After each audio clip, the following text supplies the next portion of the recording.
My name is Carl Schultz. I work here at the Pickman House. I also work at the Witch House, and I also am on the board of the Salem Historical Society. So that's who I am, and today I'm going to be talking about Puritan funeral culture, which is as exciting as it sounds like it is. So one thing I want to do right off the bat is I want to...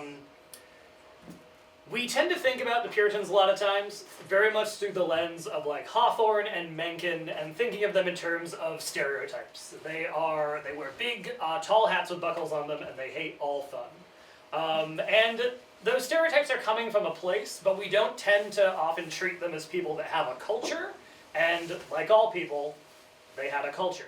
And one of the ways that's kind of the most unique is in the way that they held their funerals. So what we're going to be sort of talking about today is, if you died in 17th century Massachusetts, what would happen? I want to start out by just sort of shouting out some of the main sources that I used. I can't list them all here, but I wanted to at least make sure I credited the big ones.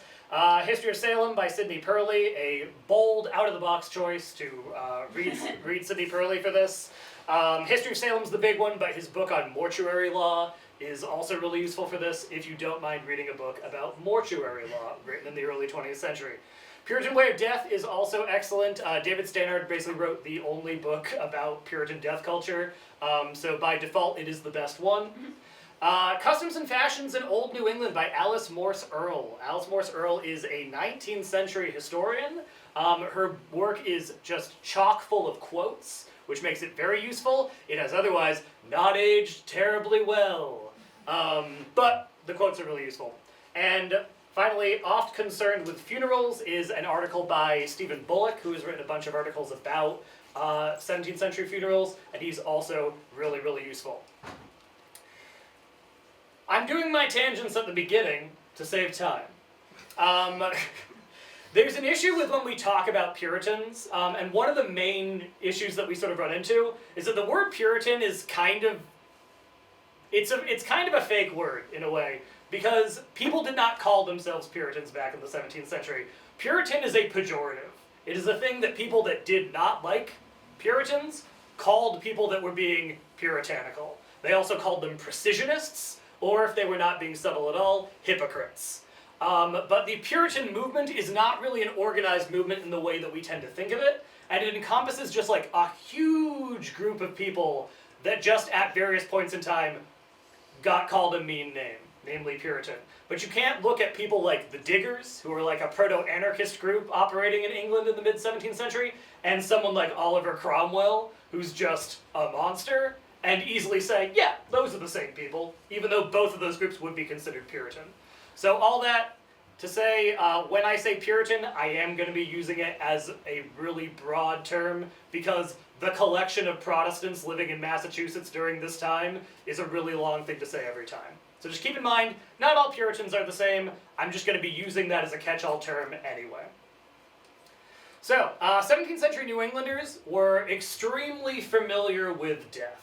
This was a thing that was going to be consistently part of their lives. The estimated death rate in the 17th century was about 25 in 1,000.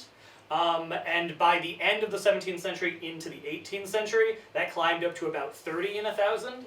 That is considerably less than over in England. That is also much less than other American colonies at the time. But to put it in perspective, the current US death rate is 10 in 1,000. The highest in the world currently is 15 in 1,000. So you're still looking at a much higher rate of death in the population than we are used to today. And as such, Puritans are going to not only be always surrounded by death, but they're going to attend a lot of funerals. And outside of their weekly church services, the funeral is going to be one of the primary social events of a New Englander's life, simply because there are not a lot of event spaces. Not a lot of events are happening that a large group of people would attend. And so, again, outside of church, funerals are where people are meeting and hanging out. And so the average person in that time period is going to attend a decent amount of funerals over the course of their life. Puritans, like all cultures, had a complicated relationship with death. But Calvinism makes that especially prevalent, because Calvinism is, to be really simplified about it, one of the core tenets of Calvinism is the idea of predestination. Namely, that it has already been decided by God whether you are going to heaven or hell from the moment of your conception. There is nothing that you personally can do to affect your own salvation.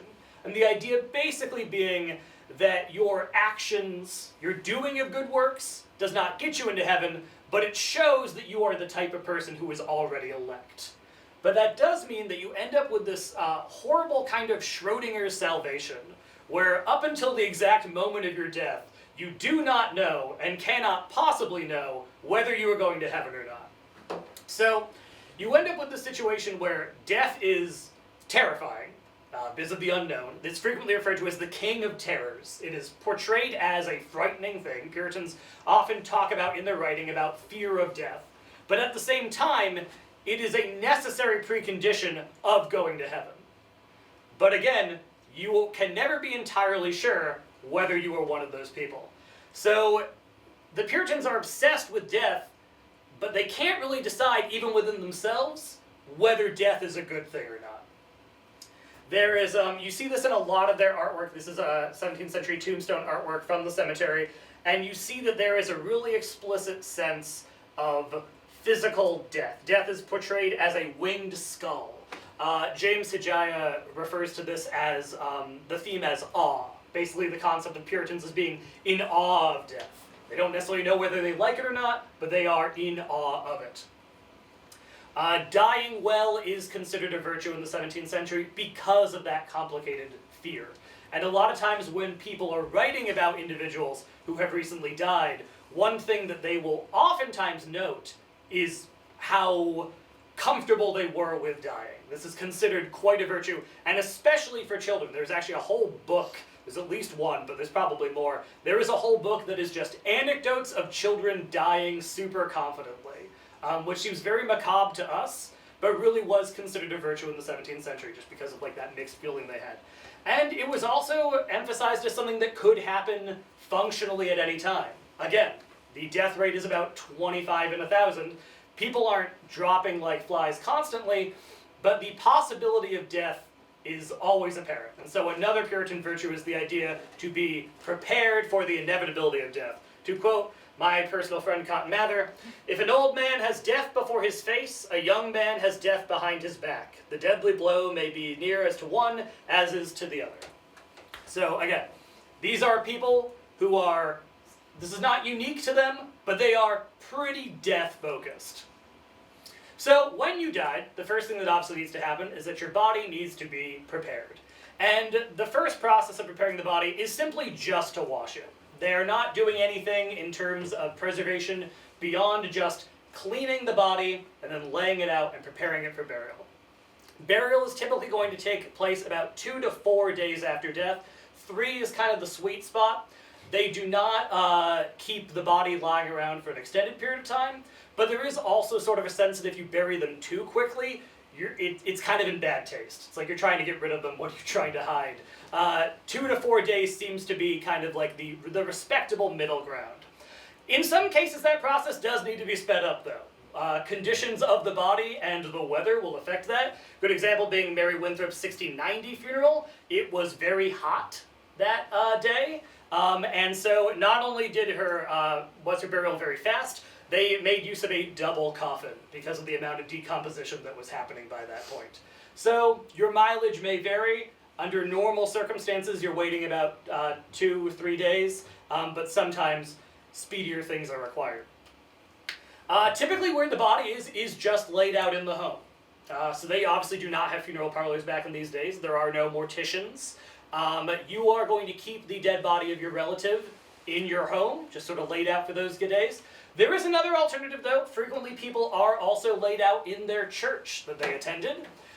We know this, one good example here is Jonathan Danforth, who is described as laying by the wall in his Cambridge church before his burial. Again, they would just kind of move you over to the side if they needed to use the church for something, and otherwise would just sort of keep you on a table somewhere. So the body is very much being laid out inside the home. When the person dies, they do not leave the house. They still stay in there. I want to talk about embalming real quick though, because like I said, they didn't really do any sort of long-term preservation of the body. but that is not due to a lack of ability so much as it is to a lack of interest. Obviously, people have been embalmed since ancient Egypt, and there are plenty of people that knew how to embalm, but it's really not something that's being done in colonial Massachusetts. This guy here is Thomas Greenhill. He is a surgeon. He is the author of this book. This is completely unrelated, but he is his mother's 39th child. Interesting fun fact there. And he is a big advocate in the 17th century for embalming. He wants people to do it more, and he's really mad that people aren't doing it. This is a quote from his book. "For the honor, therefore, of our profession, I have undertaken to vindicate the art of embalming, and will prove it to be no less ancient and noble than surgery itself. In order to this, I will first show both the ancient and modern methods of embalming, as practiced by the most learned and expert physicians, surgeons, and anatomists, and then proceed to detect the frauds and subtleties of the undertakers or burial men." So this is kind of the particular hill that Thomas Greenhill is going to die on. He really wants people to start embalming, but that is not a terribly popular opinion. And one of the things is just that people consider it to be kind of an elitist, unnecessary thing. They associate it with the pharaohs and things like that. And to be fair to them, Thomas Greenhill also associates it with the pharaohs. He just thinks that we should be treating rich people like pharaohs, and that's why he wants to embalm them. So embalming's a thing that is known how to do. It's just not very popular. It's considered a frivolous vanity. But there are exceptions. We do know that the wife of Governor Edmund Andros, who is the royal governor of Massachusetts, is laid out for 19 days prior to her funeral. So she is clearly being preserved in some way during that time period. So some amount of embalming is being done, but it is not the norm. And David Stannard does point out the Androses were not Puritans. So it's clear it happens in Massachusetts, but it is really not a Puritan-associated thing. So, once you have cleaned the corpse and it is hanging out in your living room, it is time to dress the corpse. After the body is cleaned, it is usually dressed in a white shift. So, shift is basically like your undershirt. You are not buried in your Sunday best. Clothes are expensive and are likely going to be used by somebody else. But they do want to give you sort of a modicum of dignity as you're laid out in your home. So you are going to be wearing a shift of some kind. That's what you will be buried with. That shift is almost certainly going to be made of wool or flannel of some kind. The reason for that being is that in England it was the law. In 1666 and 1678, two separate statutes were passed. They were pretty explicit for the encouragement of woolen manufacture, that stated that by law, people had to be buried in only wool. Otherwise, you would be fined, and your priest was supposed to check, basically, and sign off that the body was purely 100% wool in there. That's not super enforceable over in New England, but at the same time, those traditions are still going to carry through. You're still going to largely be burying people in woolen shifts. They would then be wrapped up in what is called a winding sheet. There's a little good illustration of this little winding sheet here. It's basically just a cloth bag, also made of wool. We have a description of, from 1685 of Reverend Cobbett, which is the corpse wrapped up in the coffin in tar with canvas. So there was a lot of different things that would keep the winding sheet sealed. Tar is clearly an option. You can sew it shut. You see some stuff with like buttons and pins, but it's mainly you just wrap them up in a big sheet, tie off the ends, and then they're basically in a little woolen bag. Here's some illustrations of winding sheets. This is Robert Greene, noted enemy of Shakespeare. I have been informed by the caption to this that this is an allegorical depiction of him writing well on his winding sheet. He did not actually do that. I believe this is John Donne. One thing that this shows you is just the design. As you can see, it's kind of like a big banana made out of cloth. The face was often left uncovered even during the burial, just so that you could sort of see the person. But the rest of them is largely going to be kept in this little woolen bag. So now the person is all ready to go, so it is now time for the funeral procession. The first thing that happens is that the bell is going to be rung. The church bell is rung. That is going to sort of give everyone the signal that there is a funeral going on, and that is starting soon. There are going to be two bell rings, once for making the announcement to the public that the funeral is happening soon, and then usually about 2 hours later to indicate that it's time for the funeral procession to happen. And these were often pretty big processions. In 1656, Thomas Oliver was made bell ringer, and he was also given the added duty as part of that job that he would be the one digging graves. So these things are inextricably tied pretty much from the beginning, that the ringing of the bell is to do with funeral culture, considering the fact that the job of bell ringer is assumed that you are also the grave digger. And he gets 12 pence per grave, which is not very much. He will eventually leave that job. He will be replaced with Henry West in 1661. He's given a yearly salary of £5 and 1 shilling per grave, which is much better. He also, there's a little thing here, between mid-December and mid-February, he is not required to do it for the 1 shilling rate. He has to negotiate separately with people. This is going to be much harder to bury, and he is allowed to ask for more money, or they're allowed to get their own person to do it. Moving on. Funeral procession normally begins, understandably, at the home of the deceased, and then it is going to carry to the burying site. Very oftentimes, these are not necessarily close to each other. These are big public processions through the downtown towards the burying site. Processions walk 2 by 2 typically. If it's a woman's funeral, the women lead and then the men follow. Vice versa, if it's a man's funeral, the men lead and the women follow. Pallbearers carry the pall rather than the coffin. Now, today we just use the term pallbearer. A pall is a piece of broadcloth that goes over the coffin. So you have the coffin, and then you have a big piece of cloth that goes over top of it. And the pallbearers are it's a pretty prestigious position. Not least of which just because of the fact that you don't need to carry the heavy coffin, and you are simply walking alongside the coffin holding the pall. The pall is often the property of the town. There frequently is just a pall that everyone gets to use, because that is, again, a weird thing to buy a new one of every time that you have to have a funeral and then never use again. Frequently they're black or purple broadcloth, or oftentimes velvet as well. And being a pallbearer means that you were close to the deceased and or a person of some authority. It's usually when wealthy people die, the ministers and the magistrates of the community are carrying the pall. The coffin is being bared by the coffin bearers, and they are oftentimes local young people, maybe with a connection to the deceased, oftentimes just rounded up people that they could get to carry the coffin for a long distance. You would sometimes also have underbearers if they needed to switch out midway. Because again, sometimes these processions can go on for quite some time. So the important people are holding the pall, the younger folks are carrying the coffin underneath the pall, and you usually can't see anything other than their feet. And they don't really know where they're going. There is not a defined uniform for mourners. This is sort of before the point of black being an association of mourning, and oftentimes it was the idea of wearing specific mourning clothes was considered an artificial form of sadness. Again, the Puritans are very fundamentalist in that they are trying to trim away all extraneous stuff that has sort of cropped up from the Catholic Church and later the Church of England, and so they basically say, don't put on a specific hat to show that you're sad, just be regular sad.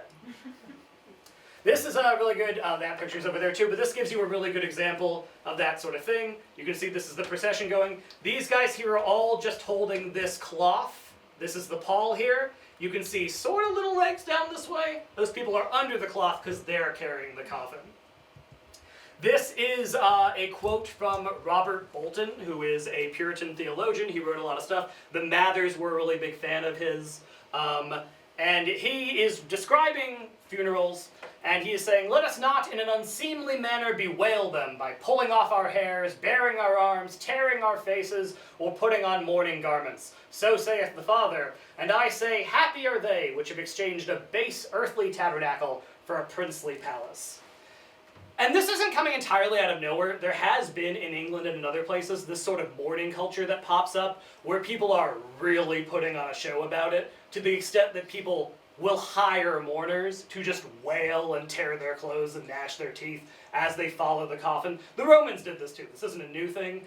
But when Bolton is talking about not making a big scene at funerals, he's not talking about tearing up during your father's funeral. He's talking about literally hiring people to pretend to be very sad at your funeral for money. So they would not have a lot of that at a Puritan funeral. I really like this. This is actually from much later. This is from the funeral of William Bentley, but it's a really good example of like an organized funeral procession. This is actually the thing they put out to indicate sort of who's in what order during his funeral procession. Because they're continuing to do these processions well into the 19th century. As you can see, the Masons get to go first, then corpse, which is great font to just say the word corpse. The clergy, relations, members of the church, the East India Society, municipal and public authorities, citizens, but you will notice not ladies who didn't make it into this one. But this is just a good example of like, even into the era of William Bentley, people are still doing the same style of funeral procession, starting at one place, going to another, walking in a deliberate, ranked order. So, the procession has happened, and so now there is the burial. Thomas Letchford is an English lawyer who came to Massachusetts in the mid-17th century and kind of wrote about what he saw there. He was not thrilled. He wasn't a big fan of Puritan New England. He's got this quote specifically about their burials. At burials, nothing is read, nor any funeral sermon made, but all the neighborhood, or goodly company of them, come together by tolling of the bell, and carry the dead solemnly to his grave, and then stand by him while he is buried. The ministers are most commonly present. Now this is just his perception of Puritan funerals, and again, he is not a big fan of the Puritans, and you will in fact see a lot of almost scandalized descriptions of Puritan funerals, describing them as essentially being tossing the person in a hole, covering them with dirt in silence, and then walking away. And again, like priests at this time are like deeply offended by this, to the extent that there are some cases in the 16th century of people being arrested for not giving their relative like a proper funeral and just giving them a funeral in the Puritan style.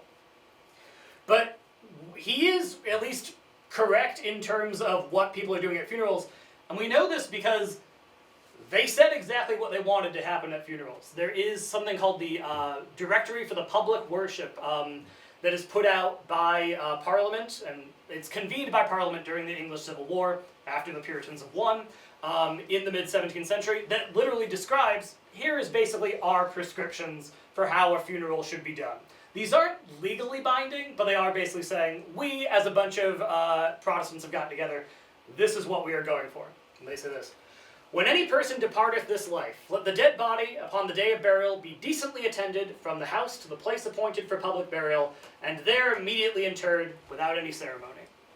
Continues, and because the custom of kneeling down and praying by or towards the dead corpse, and other such usages, in the place where it lies before it be carried to burial, are superstitious, and for that praying, reading, and singing, both in going to and at the grave, have been grossly abused, are no way beneficial to the dead, and have proved many ways hurtful to the living, therefore let all such things be laid aside. Directory for the Public Worship of God.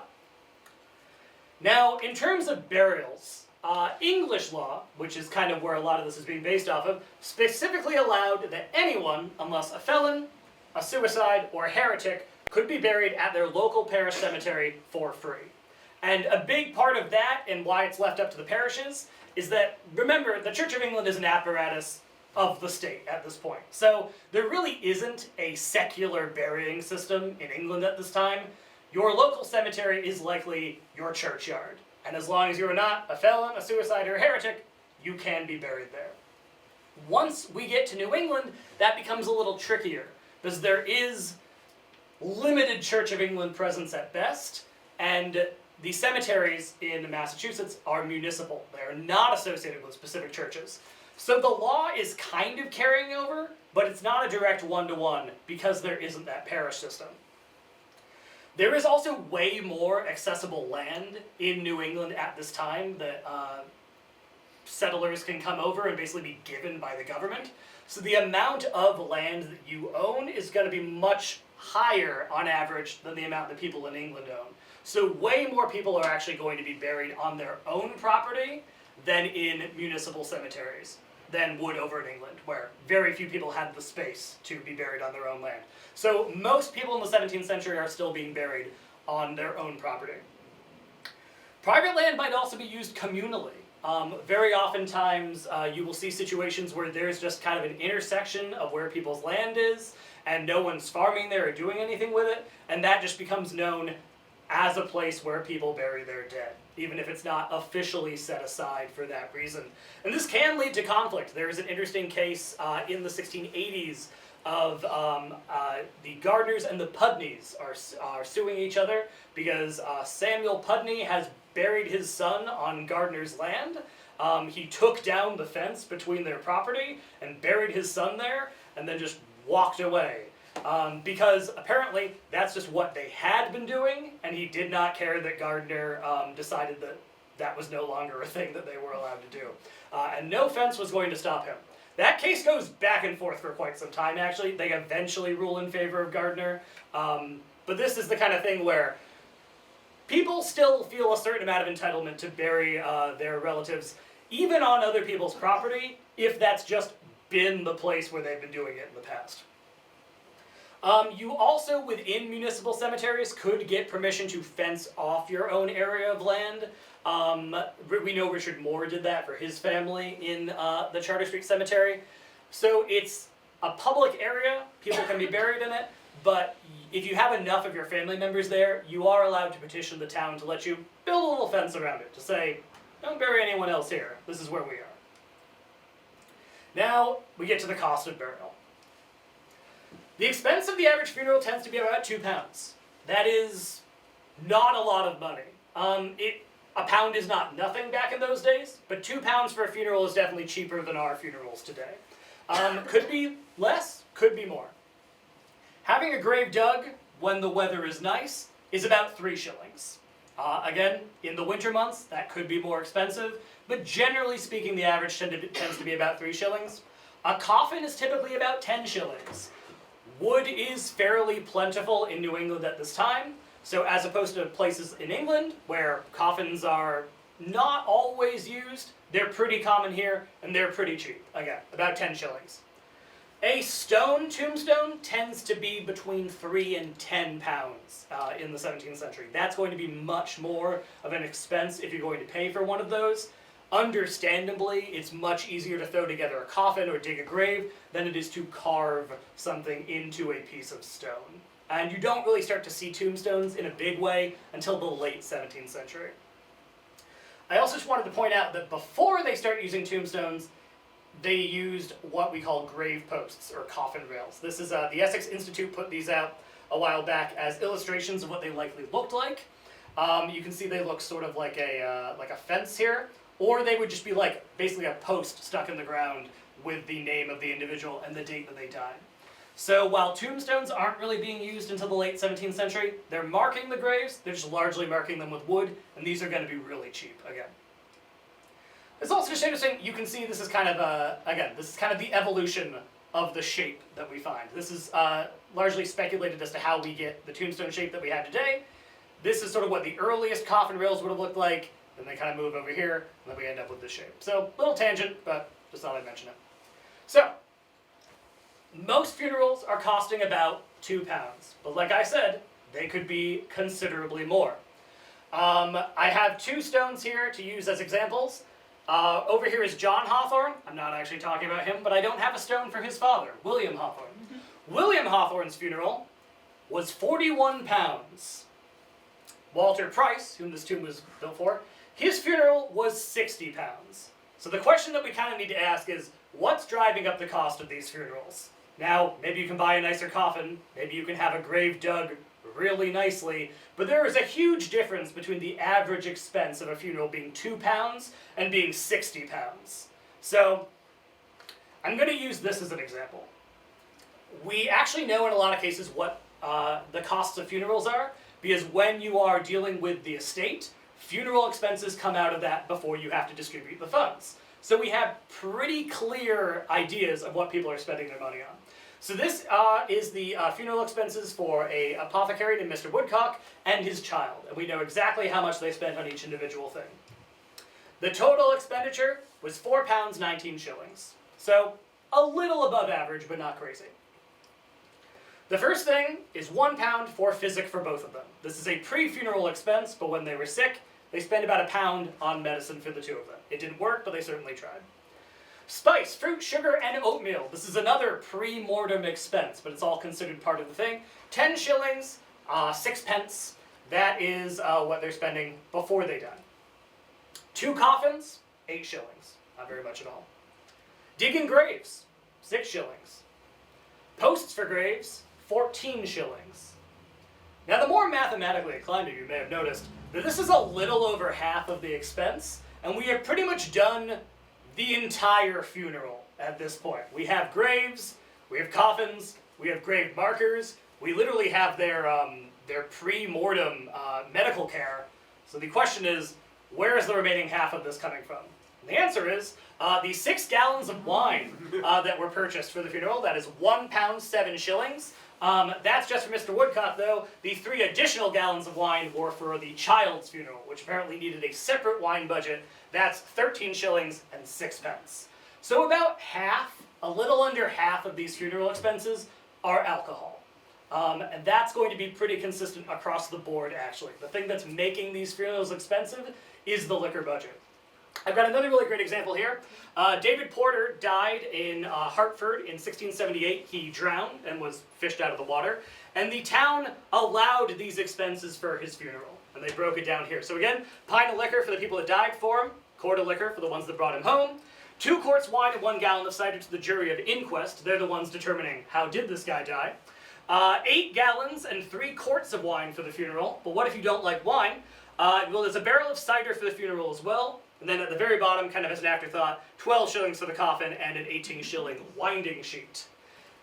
And I just want to emphasize, this is town expenditure. This is considered a public service to be providing this much liquor for this guy's funeral. This is considered the bare minimum they can do if a person dies in Hartford, that they can provide for them. Can anyone go to the funeral? Anyone can go to the funeral. They are open and they are public. Another thing that is going to drive up the price, though, is funeral gifts. This is another big one. Gifts are a pretty frequent element of funerals, especially in the late 17th century. It becomes increasingly common to give gifts to the people that attend your funeral. Sometimes it's just the prominent people, but oftentimes it's just everyone that you're bringing in. So you would provide food and drink, but you were also expected to provide gifts, especially if you're inviting a prominent person. If you want your local minister to attend your funeral, it is considered in good taste that you should give them something for attending. Mourning jewelry is one of the earlier things that you see.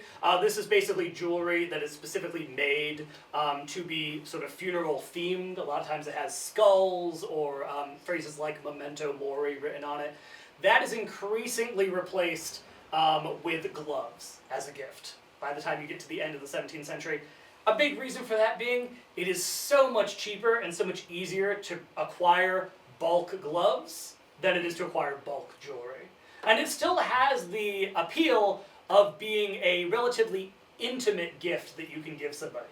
People wear gloves as part of their ensemble. You are wearing it on your hand. It is something you wear on your person. So it is a relatively inexpensive gift that is still a personal, thoughtful gift. And they are giving out, so many of these. There is at least one minister at the end, in the early 18th century, who begins selling the gloves that he has received, because he has about 3,000 of them. In the 18th century, the towns would sometimes subsidize gloves as well as the wine. So not only if you were a poor person who died and your family could not provide alcohol for your funeral, the town would normally provide that. And by the time you get to the 18th century, oftentimes they are providing some gloves to give as gifts as well. So these are mandatory, basically. This isn't just a nice thing. People are giving this stuff. This is a good example of some funeral gloves right here, as well as a little piece of mourning jewelry. As we get into the 1700s, the gift giving gets just out of control. It's wild. Between 1697 and 1704, Samuel Sewall, who is a Boston magistrate, he's pretty famous for his involvement in the witch trials, he keeps pretty good diaries, and so we have a pretty good idea of what funerals he's attending. And so Stephen Bullock has been able to extrapolate some really interesting data. Between 1697 and 1704, he receives gloves at about a sixth of the funerals he's attending. So it's common, but it's not always happening. Now, there's a little gap in Sewall's diary. When he starts recording again, and we start seeing the funerals that he's attending, he receives gloves at 36 out of 37 of the funerals he is attending between 1707 and 1713.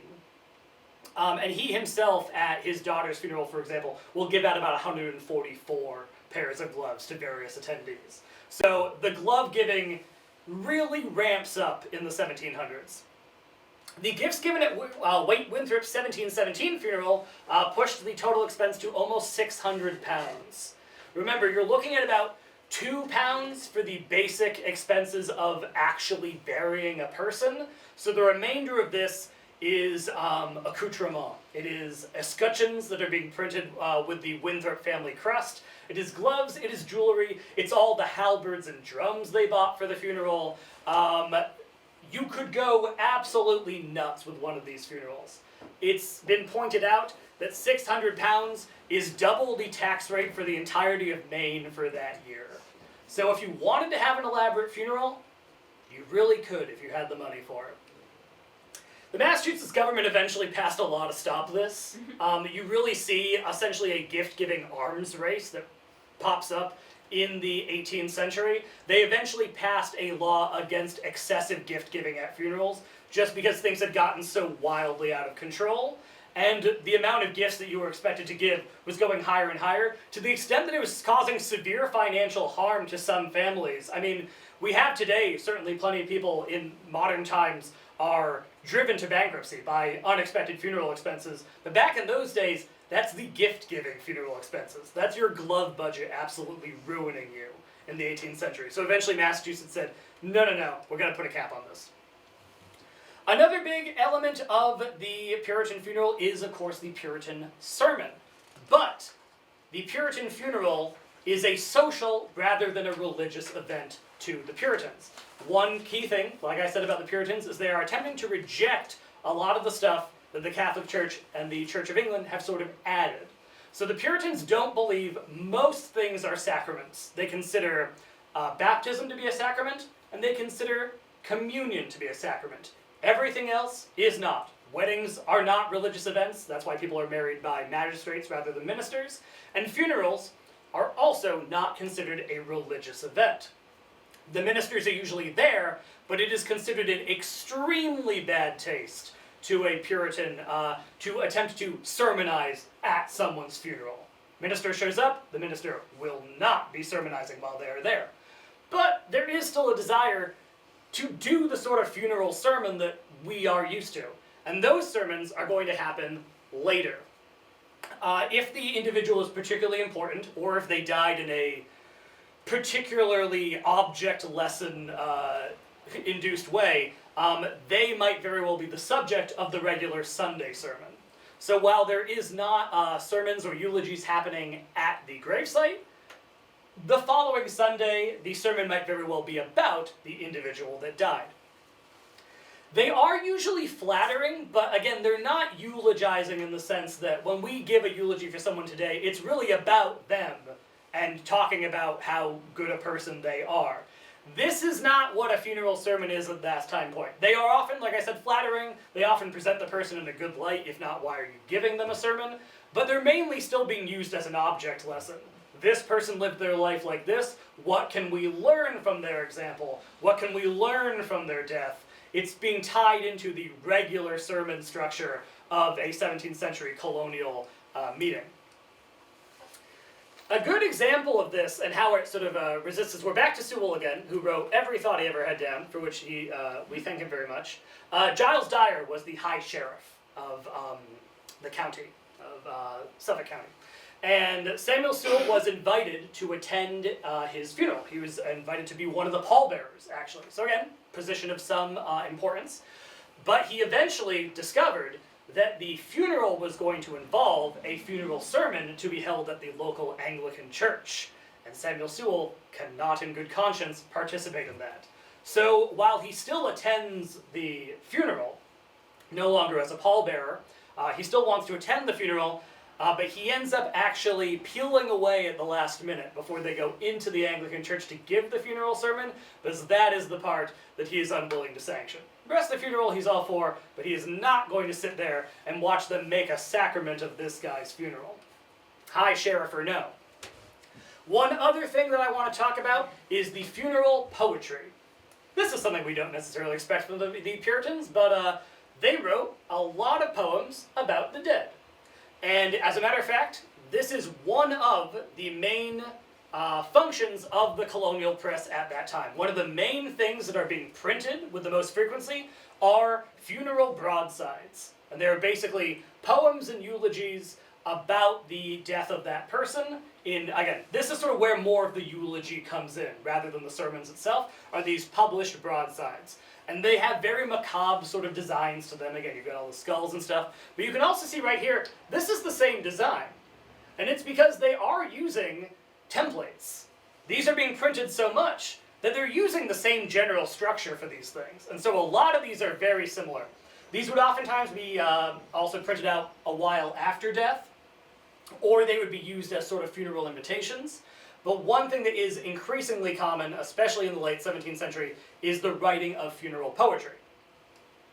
Now this is the ever-controversial New England Current, which is published in Boston by James Franklin, better known for being Benjamin Franklin's brother. And this issue in 1722 talks specifically about the cultural impact of the funeral sermon, and funeral poetry itself. And this is a quote from it. "Of all the different species of poetry now in use, I find the funeral elegy to be the most universally admired and used in New England. There is scarce a plow jogger or country cobbler that has read our psalms and can make 2 lines jingle, who has not once in his life at least exercised his talents in this way. Nor is there one country house in 50 which has not had its walls garnished with half a score of these sort of poems which praise the dead to the life." These poems would not just be kept by the people attending the funeral. These would often be affixed to the coffin itself. There are descriptions of coffins as being almost wrapped in a winding sheet of paper in the amount of these verses that are pinned to the coffin. And it doesn't seem like they took them off. They very much seem to have just buried the individual with their poem-covered coffin.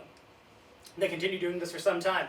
I wanted to reference this here because this is a recipe to make a New England funeral elegy written by Silence Dogood himself in that same newspaper. This is, of course, tongue-in-cheek, but it is still talking about the cultural impact of the funeral sermon. It says, "For the subject of your elegy, take one of your neighbors who has lately departed this life. It is no great matter what age the party died, but it will be best if they went away suddenly, being killed or drowned or froze to death." They also say again, this recipe will serve when a female is the subject of your elegy, provided you borrow a greater quantity of virtues, excellencies, etc.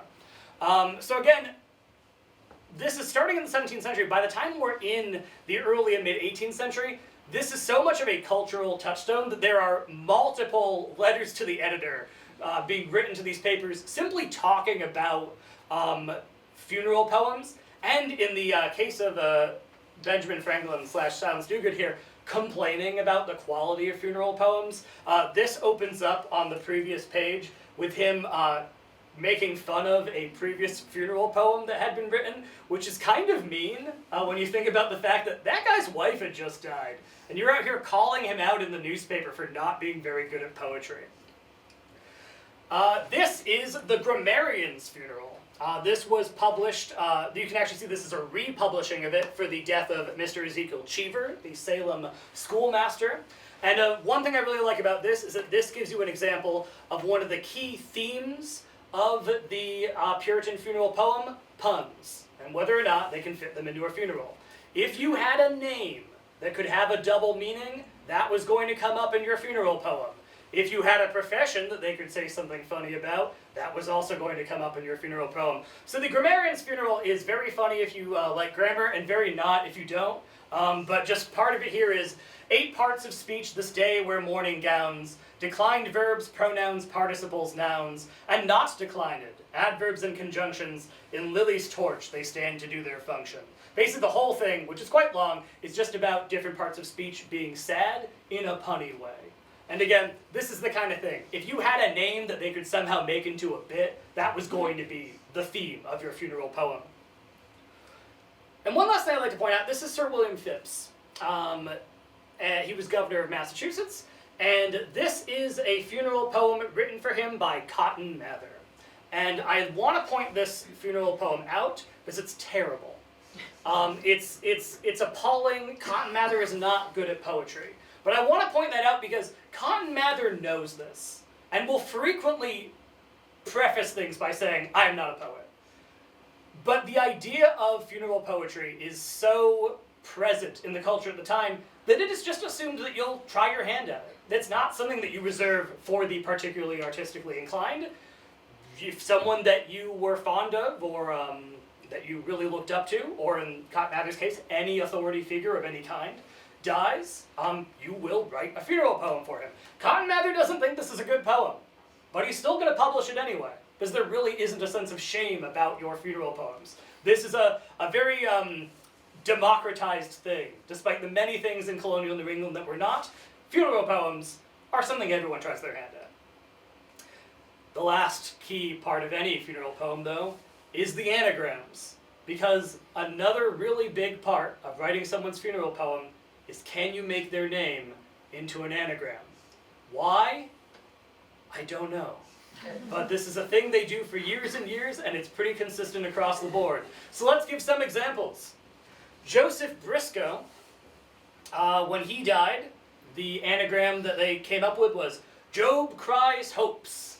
And basically the idea beforehand is that you would have the name, you would have the anagram, and then you would write a little poem kind of about that theme. So this poem, for example, is about Job. And so they're sort of tying that guy's death into the story of Job because, again, they were able to get Job Cries Hopes. Now, John Cotton, that's not how his name is spelled, but they've decided to change the C to a K to make the anagram work. Namely, Oh Honey Not. And then, let's say we want to get really wild with it. Amos Thupus, his name is not Amos Thupus, they have Latinized the end of his name, because how else are they going to make the anagram? Thou poor ass. And there's a whole bunch of these. As a matter of fact, if I go back, apologies for this, but I just remembered this is here. You can actually see on Lydia Minot's, these are all, and I apologize they're hard to read, but there's a whole section called anagrams. And these are all anagrams of her name, and then little poems regarding that topic. So that's a big part of the whole thing. The anagrams are something they took very seriously. There's Briscoe, Job Cries Hope, John Cotton, Oh Honey Not, Amos Thupus, Thou Poor Ass. I think in this one they are being mean. I think that one, these ones are definitely sincere. I am skeptical about that one. One last thing that I'd like to point out. This guy is Lucius Sargent. His mother actually has her portrait up in the Gables currently. And he writes a lot about his childhood in New England. And he kind of shows us this really excellent sense of how the Puritan funeral developed. Because by the time we're in the early 18th century, Puritanism, the back has been broken of Puritanism. Their charter being taken away was a big blow. The witch trials certainly didn't help. Anglican churches are everywhere. Most people are not church members. So Puritanism as a force, not really powerful in the 18th century. But the culture of the way they were having their funerals very much continues. And this great quote from Mr. Sargent here is going to elaborate on that. When I was a boy and was at an academy in the country, everybody went to everybody's funeral in the village. The population was small, funerals rare, the preceptor's absence would have excited remark, and the boys were dismissed for the funeral. A table with liquors was always provided. Everyone, as he entered, took off his hat with his left hand, smoothed down his hair with his right, walked up to the coffin, gazed upon the corpse, made a crooked face, passed on to the table, took a glass of his favorite liquor, went forth upon the plate before the house, and talked politics, or of the new road, or compared crops, or swapped heifers or horses until it was time to lift. A clergyman told me that when settled at Concord, New Hampshire, he officiated at the funeral of a little boy. The boy was born in a chaise, and 6 little nominal pallbearers, the oldest, not 13, walked by the side of the vehicle. Before they left the house, a sort of master of ceremonies took them to the table and mixed a tumbler of gin, water, and sugar for each. So, they may not be Puritan still, but they're doing their funerals more or less the same way. The key function, of course, being they're drinking very heavily. And these are social occasions rather than religious ones. As a matter of fact, one of the big things that kind of leads to the end of New England Puritan funeral culture as we know it isn't really anything to do with the decline of funerals. It's the temperance movement. Once again, once people start thinking, maybe everyone's drinking a little bit too much, that funeral culture kind of goes by the wayside, and it kind of shifts into the funeral culture we know today, which is much more religious, even if it's not an explicitly religious funeral. It still has more of the aesthetic of what they would consider to be an Anglican funeral. There is a great quote from an older gentleman who was interviewed about funerals during later on in New England, and his quote is, "Temperance has done for funerals. It's not fun anymore." So all that being said, that concludes everything I had to talk about. I am happy to take questions if anyone has them, but I would just like to thank all you guys for coming by and listening to me talk about Puritans and why their funerals are weird. So, thank you.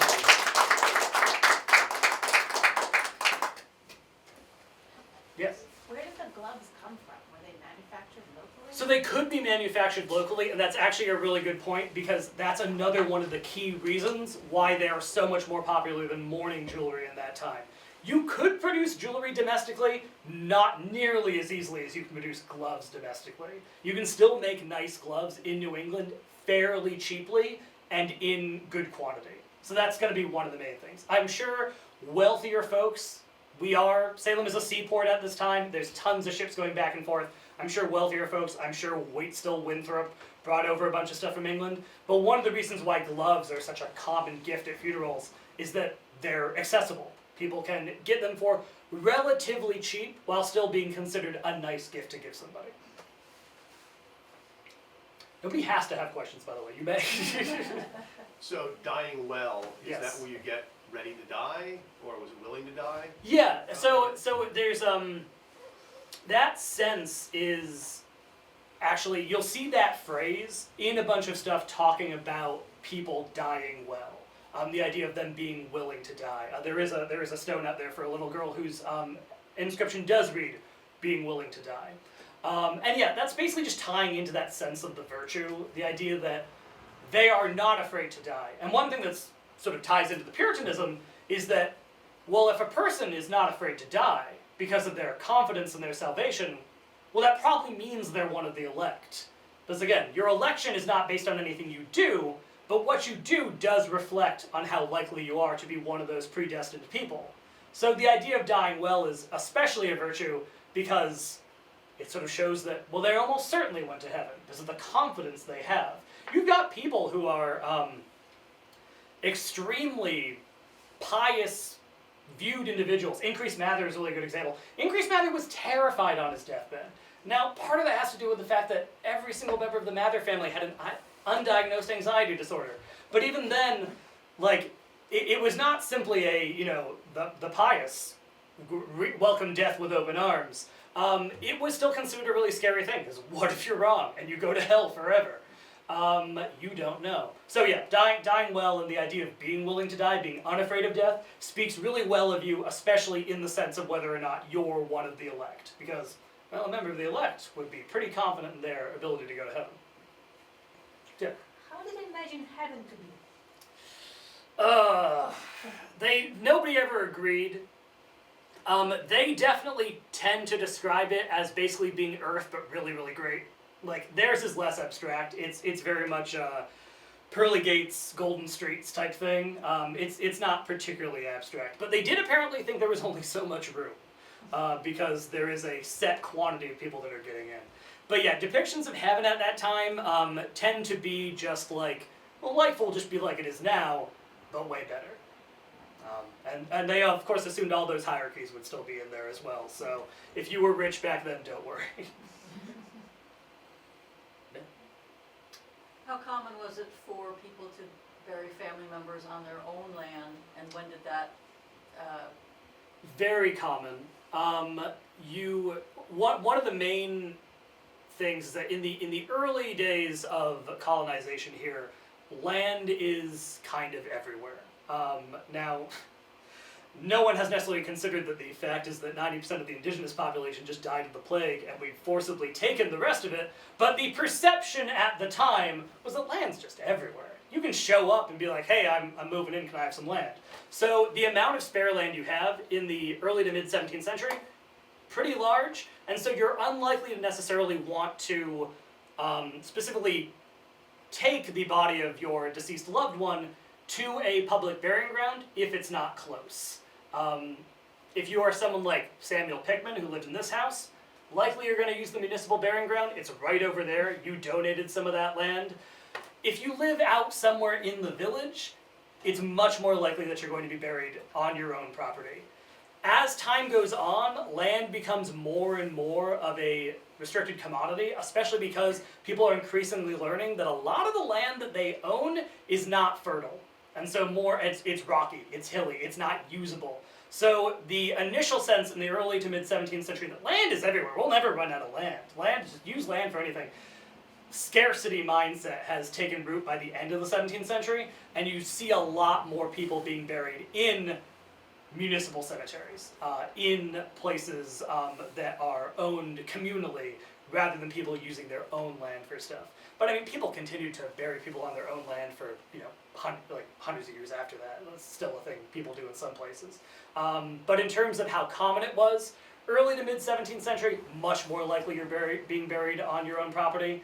Late 17th century, it's going to be a little bit more 50-50, and then it's just going to continue leaning more into municipal cemeteries as time goes on. All right, thank you, everybody. Thank you. Appreciate you guys coming back.